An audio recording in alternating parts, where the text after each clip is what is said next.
नमस्कार प्रिय दर्शकों, हाजिर हूं मैं लेकर कार्यक्रम आपकी समस्या समाधान हमारा। प्रिय दर्शकों, जैसा कि आप सभी जानते हैं, इस कार्यक्रम में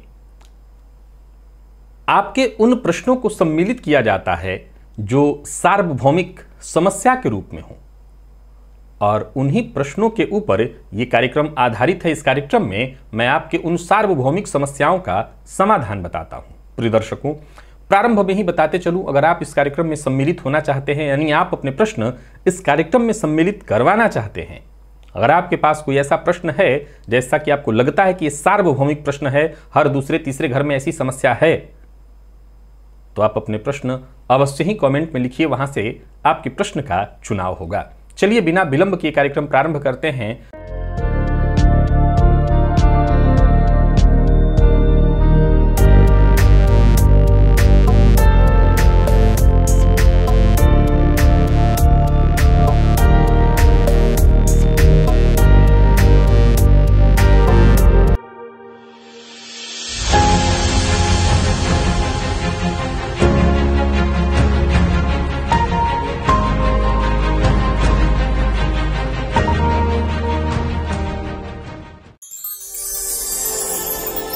सबसे पहला प्रश्न जो है वो निसंदेह सार्वभौमिक है। यदि बेटा और बहू माता पिता की सेवा करते हैं परंतु फिर भी माता पिता खुश नहीं हैं और घर में क्लेश की स्थिति उत्पन्न होती है, तो क्या किया जाए? निसंदेह ये सार्वभौमिक प्रश्न है, सार्वभौमिक समस्या है। पहले तो इसको समझना होगा। वैसे मैं प्रारंभ में ही बता देता हूं, यह भी पितृदोष का ही एक लक्षण है। जरा गौर करिए कि घर के बड़े बुजुर्ग कौन हैं? छाया है, छत है। तो अगर घर के बड़े बुजुर्ग संतुष्ट न हो तो भी उस घर का विकास नहीं हो पाता। तो यह भी एक तरह का पितृदोष है। परंतु मैं पहले इसके दूसरे पक्ष पर आपका ध्यान आकृष्ट कराना चाहता हूं। प्रिय दर्शकों, यह दो तरह के केस में होता है। पहला, अगर लड़का माता पिता की अकेली एक संतति है तो उस घर में उस केस में ज्यादा पहले तो होता है। पहला कारण ये कि विवाह के उपरांत माता पिता, विशेषकर स्त्रियों का, मैं दोनों के लिए कहूंगा, एक अपने बच्चे पर अपना आधिपत्य बनाए रखना। उनको ऐसा लगता है कि जब मेरी बहू आई है तो वो मेरे बेटे पर आधिपत्य न रखे, तो वो कहीं ना कहीं अपना दबदबा कायम करने के लिए मैं ही इस घर की मालिक हूं या मालकिन हूं, ये सिद्ध करने के लिए वो ऐसा व्यवहार करने लगते हैं जिसके चलते घर का वातावरण खराब हो जाता है। पहला पॉइंट, अगर ऐसी स्थिति हो रही है तो मेरे ख्याल से इसमें आपकी गलती मानी जाएगी। उनको ऐसा भय क्यों हो रहा है कि वो मालिक नहीं है? जब तक वो जीवित हैं उस घर के मालिक वही हैं। तो अगर उनको ये भय हो रहा है तो इसमें आपकी गलती है। अब अगर आप दो बच्चे हैं, यानी आपके माता पिता की 2 या 3 संततियां हैं, तो उस अवस्था में भी माता पिता को भय बना रहता है कि कहीं इसने छोड़ दिया। तो देखिए, एक बात याद रखिए, मैं हमेशा से एक लाइन कहा करता हूं कि आज के इस परिवेश में हर कोई पशुओं के बच्चों की बात करता है, मनुष्यों की तो कोई बात कहां करता है। सबसे कमजोर मनुष्य है, तो वो डरते हैं कि मैं किसके पास जाऊंगा या जाऊंगी। जीवन भर तो इन बच्चों के लिए किया, नहीं भी किया तो वो अब उम्मीद रखते हैं। तो कई बार वो उसके लिए भी घर का वातावरण कई बार ऐसा स्वयं बना देते हैं। वो कई बार गृह राजनीति करते हैं। बड़े भाई से छोटे की शिकायत करेंगे, छोटे से बड़े। इसमें उनका दोष नहीं है, ये मानवीय गुण है या अवगुण है। आप इसे अवगुण कह लीजिए, अगर आप पीड़ित हैं तो अवगुण है, नहीं तो ये मानवीय गुण है। तो वो क्या करते हैं कि आपकी कुछ कमियां बड़े भाई बहू को बताएंगे ताकि उनको वो असल में वो ये नहीं कर रहे होते हैं, वो इसके पीछे अपनी सुरक्षा व्यवस्था बना रहे होते हैं। हर इंसान यही करता है, हर जीव यही करता है, अपनी सुरक्षा व्यवस्था के लिए उससे जो बन पड़े वो करता है। इसमें भी दोष बच्चों का है कि वो आखिर ऐसा एहसास उन्हें क्यों हुआ, कि उनके मन में ये भय क्यों उत्पन्न हुआ कि नहीं, कभी ऐसा वक्त आ सकता है जब आपको सोचने पर मजबूर ये होना पड़ेगा। तो वहां पर ऐसी वो स्थिति उत्पन्न करते हैं। तीसरा केस बहुत रेयर है, जो देखने को मिलता है वो कम है, पर है, वो भी है। वो तीसरा केस क्या है? तीसरे केस में माता पिता की अशिक्षा, जिसमें विशेष करके माताओं की में यह देखा जाता है उनकी अशिक्षा, वो दूसरों के घर में देख करके आती हैं और फिर अपने घर में कलह का वातावरण उत्पन्न कर लेती हैं। यह तीसरा केस है जो कि रेयर है, बहुत ज्यादा नहीं है, फिर भी यह है, यह भी देखने में आता है, जिसके चलते घर का वातावरण खराब हो जाता है। अगर ऐसी स्थिति है तो दोनों के दोनों नहीं हो सकते हैं। अगर ऐसी स्थिति है तो सबसे अच्छा होगा, अगर पिता कर रहे हैं तो माता को अपने साथ लेकर के चला जाए, वो संभालेंगी पिता को। मां अगर कर रही हैं तो पिता को साथ लेकर के चलिए, पिता संभालेंगे ऐसी परिस्थिति को। देखिए, तीनों ही केस में आपका अधिकार नहीं बनता कि आप माता पिता को किसी भी तरह से दंडित कर सकते हैं, यह अधिकार आपका नहीं है। जरा गौर करिए, एक समय ऐसा था कि तब आप बच्चे थे और अपनी सुरक्षा व्यवस्था के लिए किस पर आश्रित थे? इन्हीं माता पिताओं पर आप आश्रित थे। लेकिन वो बड़े थे, तब जरूरत पड़ने पर आपको वो दंड दे सकते थे, देते भी थे आप, लेकिन इसके अधिकारी नहीं। आप उनको दंड नहीं दे सकते उनकी गलतियों के बावजूद, समझा सकते हैं, परिस्थितियों को समझाने का प्रयत्न कर सकते हैं। कई बार ऐसे केस में कुछ लोग क्या करते हैं कि कुछ बाहर वालों को सम्मिलित करते हैं और उनसे इस बात का जिक्र करके उनसे समझवाने का प्रयत्न करते हैं। यह महाभूल है। हमेशा याद रखिए, घर की लड़ाई में जब तीसरा प्रवेश करता है तो किसी को भी अच्छा नहीं लगता है, किसी को भी नहीं। और जब वो आपके माता पिता हैं तो किसी और के समझाए समझेंगे नहीं, बल्कि और इस बात का बुरा मानेंगे। उस समय हो सकता है शांत हो जाए, बाद में उसका बदला लेने लगेंगे। तो मेरी सबसे बड़ी राय यही है कि अगर ऐसी स्थिति दिखाई पड़ रही, तो मैं पहले कहा यह भी एक पितृदोष के लक्षण है, और इसका एक सरल समाधान तो वही है कि पितृदोष की शांति की जाए, अमावस्या इत्यादि पर घर का वातावरण जैसे भी हो साफ सुथरा रखने का प्रयत्न किया जाए। लेकिन सबसे जरूरी उपाय यह है कि वो भयाक्रांत है, डरे हुए हैं। याद रखिएगा, डरे हुए हैं। घर में क्लेश का माहौल उत्पन्न हुआ, आपने प्रश्न पूछा ना, तो जिसके पास जो होगा वो उत्पन्न करेगा। वो खुद कहीं ना कहीं भयाक्रांत है, डरा हुआ है, क्लेश से पीड़ित है, वो क्लेश उत्पन्न कर रहा है, तो वो जड़ में जाइए, पहले जड़ में जाइए। अब बारी आती है कि हो सकता है बहुत से ऐसे लोग होंगे जो ये कह रहे होंगे कि शास्त्री जी, ये भाषण देना बहुत आसान लगता है, जिस घर में हो रहा है वही। मैं जानता हूं, मैं बिल्कुल जानता हूं। आप विश्वास मानिए, आप इस बात को जी रहे हैं, और मैं आने वाले अपने भविष्य को लेकर के जी चुका हूं, सोच चुका हूं कि कैसा हो रहा होगा उस बुढ़ापे के समय में। आज जबकि मैं खुद के अपने बच्चे के लिए देखता हूं कि वो 4 साल का बच्चा, उससे अगर पूछा जाए कि तुम्हें खिलौना चाहिए कि पापा जा रहे हैं बाहर 10 दिन तक नहीं रहेंगे, तो वो एक लाइन में कहता है, नहीं मुझे पापा चाहिए, बाहर मत जाइए। मैं मानता हूं, मैं माना, मैं जा रहा हूं। फिर कैसे उससे उम्मीद रखूंगा उस बुढ़ापे में जाकर के कि वो मेरे पास आके बैठा रहे? कैसे? हो सकता है मेरा विवेक उस समय काम करना बंद कर दे और मैं भी कहीं ना कहीं किसी के साथ इसी बात को लेकर के शिकायत कर रहा हूंगा। लेकिन मैं उस बुढ़ापे को सोच के बैठे हुए हूं कि आज जब 4 साल के उस बच्चे को यह पता है कि नहीं मुझे पापा चाहिए, मुझे खिलौना नहीं चाहिए, उसको खिलौना छोड़कर और क्या चाहिए होगा? नहीं कुछ चाहिए होगा, लेकिन उसको ये लग रहा है नहीं 10 दिन तक ये दूर रहेंगे। अब अगर कल को मैं उससे ये उम्मीद रखूंगा, किस बेस पर रखूंगा?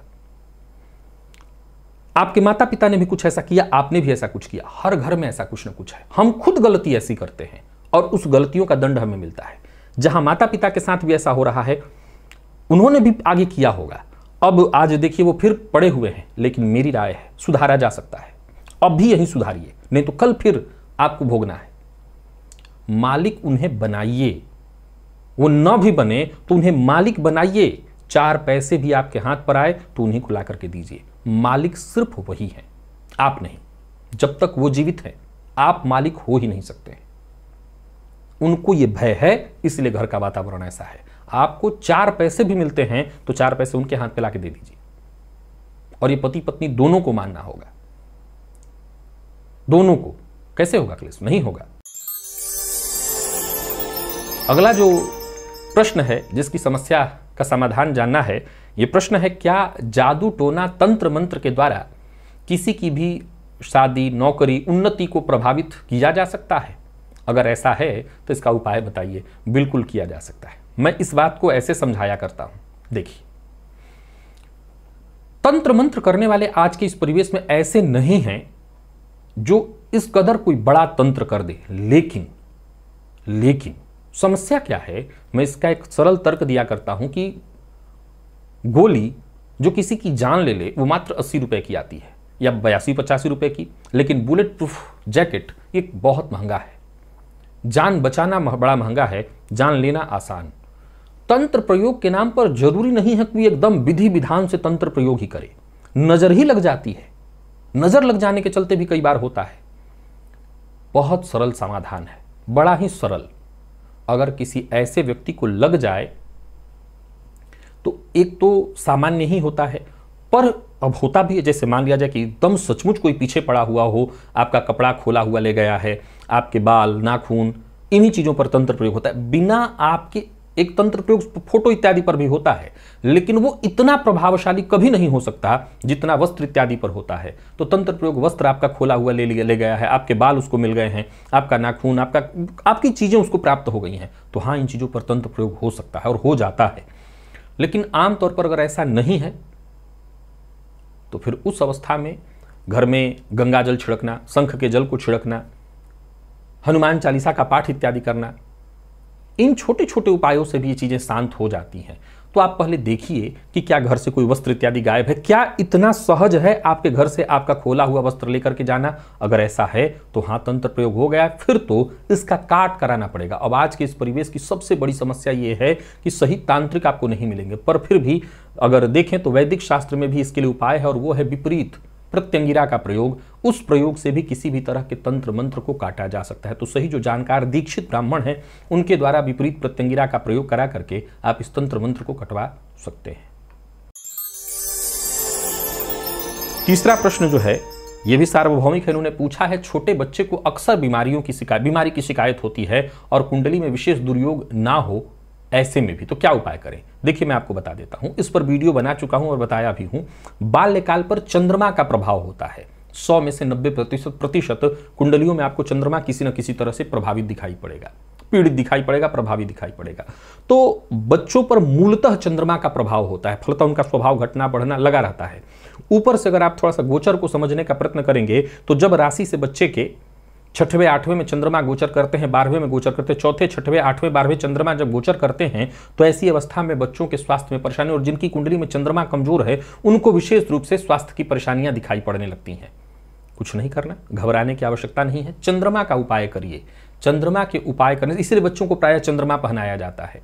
तो चंद्रमा के उपाय करने से बच्चों के स्वास्थ्य में अंतर आ जाता है। तो चंद्रमा के मंत्र का जप करना, शिव जी की आराधना करना, बच्चे की माता चंद्रमा का व्रत करे, पूर्णिमा का व्रत करे, सूर्य को अर्घ्य दे, तो इससे जो है रोग उसका दूर हो जाएगा। तो ये बाल्यकाल में हर बच्चे को बाल अरिष्ट होता है, हर बच्चे को बाल अरिष्ट, चाहे कुंडली में कोई योग हो ना हो, मार्केस चल रहा हो ना चल रहा, मतलब नहीं है, हर बालक को बालारिष्ट होता है। मुख्यतः इस बालारिष्ट को 8 साल के लिए माना गया है। तो 8 वर्ष तक समझ लीजिए कि बालारिष्ट होता है। इसका सबसे सरल समाधान यही है, चंद्रमा को ठीक करिए, चंद्रमा को ठीक करिए, भोलेनाथ की आराधना करिए, ठीक हो जाएगा। चौथा जो प्रश्न है ये अपने आप में विचारणीय है। ये प्रश्न है, पुत्र संतति बात न माने, पूरी तरह भ्रष्ट हो, माता पिता को कष्ट देने लगे तो क्या उपाय करें। देखिए इस पर मेरे पास 2 तर्क है, दोनों तर्क आपको मैं पहले दे देता हूं और दोनों तर्कों को आप समझ लीजिए। पहला तर्क कि पुत्र संतति चाहिए ही इसीलिए ताकि वो आपको कष्ट दे, ताकि आपका मोह भंग हो। सनातन धर्म में पुत्र संतति की इतनी महत्ता इसीलिए गाई गई है क्योंकि सोच के देखिए, इस पर मैंने पूर्व में भी अपने वक्तव्य रखे हैं कि सोच के देखिए कि एक ऐसा जीव जो आपके घर में सिर्फ इसलिए आता है ताकि आपको दंड दे, आपका मोह भंग करे, जाहिर सी बात है इसके चलते वो बेचारा दंड का पात्र बनेगा आगे, वो खुद अपने लिए कर्म बंधन तैयार कर रहा है, लेकिन प्रकृति ने आपके बचाव के रास्ते बनाए हुए हैं। कन्या संतति जो है प्रेम है, मोह है, वो मोह है। अब घर में श्रवण कुमार ही पैदा लेंगे तब तो बात ही अलग है, लेकिन श्रवण कुमार पैदा नहीं ले रहे हैं तो विश्वास मानिए कि जो संतति है विशेष करके कष्ट देने वाली, वो आपको बंधनों से, आपके बंधनों से बाहर निकालने के लिए आई हुई है, आपके उस मर्म पर चोट पहुंचाने के लिए आई हुई है। ये प्रकृति का सबसे अद्भुत न्याय है, ये प्रकृति का सबसे अद्भुत न्याय है। हम दुनिया भर में हर जगह जो लूट पाट करते हैं, हर किसी को यहां से भी उठा लाओ, वहां से भी बचा लाओ, वहां से भी नोच लाओ, किसके लिए? इसी के लिए। और प्रकृति कहती है कि तुम्हें दंड कौन देगा? वही देगा। तुम्हें दंड देने के लिए कोई और नहीं आएगा, वही आएगा। तो विश्वास मानिए, अगर ऐसा हो रहा है तो निसंदेह ये आपके अपने कर्म हैं जिसका फल आपको मिल रहा है। बुरा मत मानिए, ये बुरा मानने का विषय नहीं है, मैं भी उसमें कहीं ना कहीं आता हूं। हर किसी को हम उसी लाइन से गुजरना है, ये बुरा मानने का विषय नहीं, समझने का विषय है। एक दूसरा, जन्म कुंडली के किस भाव को लेकर के संतति जन्म ली हुई है, इस पर वीडियो बना चुका हूं। ये देखिए जाकर के कि आपकी संतति किस भाव को लेकर के, आपके किस भाव को लेकर के जन्मी हुई है। कहीं ऐसा तो नहीं कि वो आपके छठे इत्यादि भाव को लेकर के पैदा ली हुई हो, जहां वो शत्रुवत आपसे व्यवहार करे और संघर्ष आपका इतना बढ़ा दे कि आप मुसीबत पे पड़ जाएं। तो हाँ, इसके चलते होता है। फिर भी अगर ऐसा हो रहा है, घर का वातावरण बहुत इसके चलते खराब हो, तो देखिए इसके लिए सरल तरीका है। सबसे पहले तो ये पुरुषोत्तम मास, श्रावण का महीना, भोलेनाथ की आराधना का समय, भोलेनाथ पर दूध अर्पित करें, माता पिता दोनों, और भोलेनाथ से प्रार्थना करें बच्चे के सद्विवेक के लिए। देखिए, बच्चा कैसा भी हो, अच्छा या बुरा, उसे बीच में तो नहीं छोड़ सकते ना आप, उसको बुरा रहने के लिए भी नहीं आप छोड़ सकते हैं, उसका हाथ तो पकड़ना ही होगा। और उसका सबसे सरल तरीका है कि हम भोलेनाथ की शरण में चलें, भोलेनाथ से प्रार्थना करें। तो शिवलिंग पर दूध अर्पित करिए और भोलेनाथ से प्रार्थना करिए उसके सद्विवेक के लिए, सद्बुद्धि के लिए।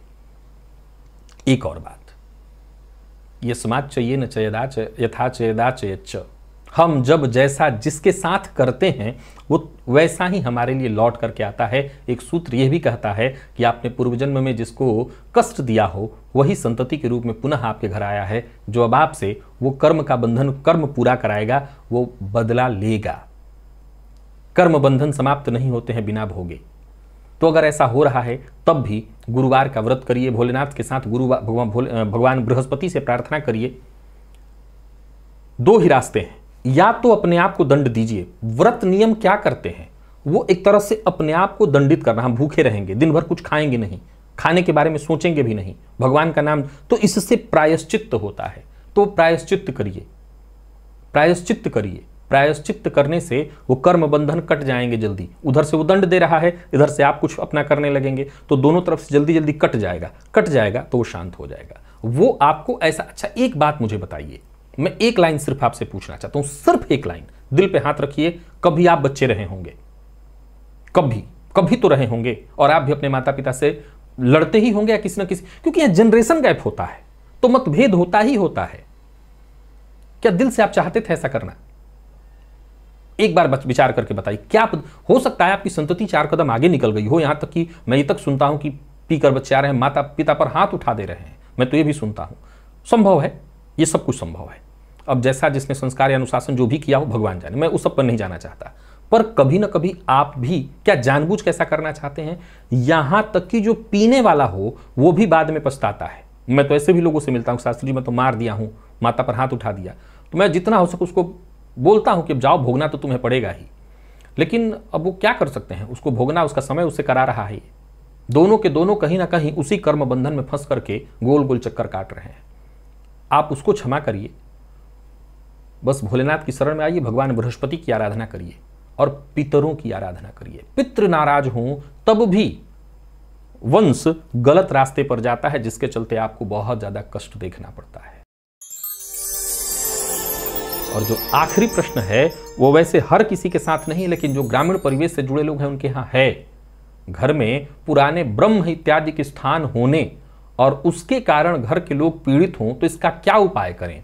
ब्रह्म स्थान के होने से कोई पीड़ित नहीं होता है, पीड़ित होता है उनके अनादर से, उनकी सही व्यवस्था पूजा पाठ न करने से। ब्रह्म स्थान पूर्व के हर ग्रामीण परिवेश वाले घरों में रहा है। केवल उनके घर में होने से, घर में होने से सुरक्षा होती है, उस सुरक्षा के लिए थे। हर घर के अपने ब्रह्म थे, ब्रह्म इत्यादि कहे जाते थे, ब्रह्म शब्द अपभ्रंश उसका ब्रह्म इत्यादि। लेकिन वो आपकी सुरक्षा के लिए थे, वो कभी कष्ट नहीं देते। वो कष्ट तब देते हैं जब आप उनकी सुरक्षा न दें। जब वो आपको सुरक्षा दे रहे हैं तो आपसे वो सुरक्षा की व्यवस्था चाहते हैं, समय समय पर पूजा उनकी करना। जो चीजें अब आपके यहाँ के लोकल व्यवस्था में बनाई, ये कोई ज्योतिषी नहीं बता सकता, पंडित नहीं बता सकता, ये पूर्णतः लोकाचार है। किसके यहाँ क्या दिया जाता है, किसी के यहाँ चीलम इत्यादि गांजा दिया जाता है तो किसी के यहाँ कुछ कुछ अपनी अपनी अलग अलग मर्यादा और व्यवस्था है। जिसके यहाँ का जो हो वो न करने से ही वहां पर परिस्थिति बिगड़ती है और कष्ट भोगना पड़ता है। समय पर पूजा न करना, यज्ञोपवीत इत्यादि न देना, ये सब न करने के कारण होता है। तो पूजन करिए ठीक ठाक से, उनका समय समय पर जो समय बनाया गया है पूजन करिए, बिल्कुल कष्ट नहीं देंगे बल्कि तो साथ देने लगेंगे, घर में खुशहाली का वातावरण आ जाएगा। समझ लीजिए कि आप बाकी की पूजाओं की जगह विशेष रूप से उनकी पूजा करिए, आपका कष्ट वैसे ही दूर हो जाएगा। प्रिय दर्शकों, आज 5 ऐसे सार्वभौमिक समस्याओं को मैं लेकर के आप सबके सम्मुख उपस्थित हुआ था। आशा करता हूं मैंने प्रयत्न किया अपनी तरफ से समस्या के समाधान का। अब प्रयास तो किया ही मैंने, अगर आपकी समस्या का समाधान हो गया हो तो इससे बेहतर क्या हो सकता है। आज के लिए बस इतना ही, इजाजत दीजिए, पुनः मुलाकात होगी। तब तक के लिए नमस्कार।